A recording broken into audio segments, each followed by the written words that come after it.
5ই August আর 15ই আগস্টের পর ছাত্র জনতার উন্মাদনা মুখর আরও একটি রাত। লাইভে শেখ হাসিনার কথা বলার ঘোষণা আসার পরই বঙ্গবন্ধুর ধানমন্ডি 32 নম্বরের বাসা গুড়িয়ে ফেলা নিয়ে সরব হয়ে ওঠে সামাজিক যোগাযোগ মাধ্যম।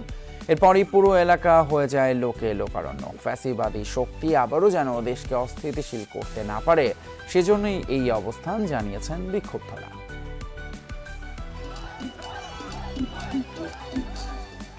এর আগে ছাত্র জনতার এমন উল্লাস শেষ দেখা গিয়েছিল 15 আগস্ট। সেই রাতের মতো বুধবার রাতেও ছিল ফ্যাসিবাদী শক্তির বিরুদ্ধে ছাত্র জনতার ক্ষোভের বহিঃপ্রকাশ। সেই বিল আবার নিতে আসছে, 5ই আগস্টের বিল এখনো পাচ্ছি। আবার মনে হচ্ছে নতুন কিছু হবে সামনে। এই ধরনের কোনো দুঃসাহস না দেখাতে পারে, সেই জন্যই আজকে আমাদের এই কর্মসূচি। তাদের রাগটা কত বেশি এটা অনেক মানুষ বুঝতেছে না। আমি দেখতে আসছি রাগটা কত বেশি।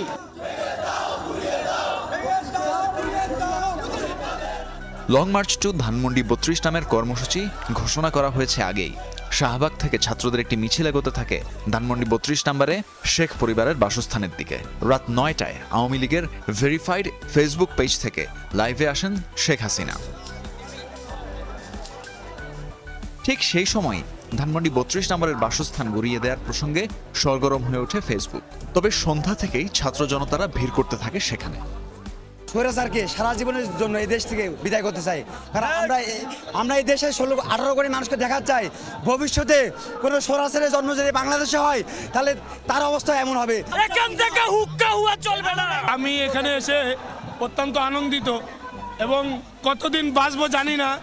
এই স্বৈরাচারের বাড়ি থেকে একটা ইট নিয়ে যাইতেছি, কারণ স্বৈরাচারের জনকের বাড়ি, কারণ এখান থেকেই শেখ মুজিব বাকশাল কায়েম করেছিল।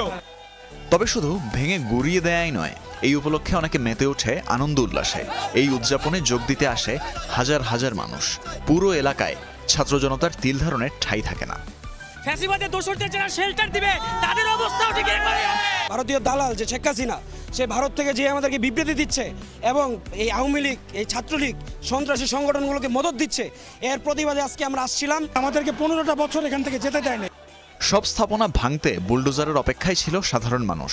পরে রাত 11:15টার দিকে শুরু হয় ক্রেন আর বুলডোজারের কার্যক্রম।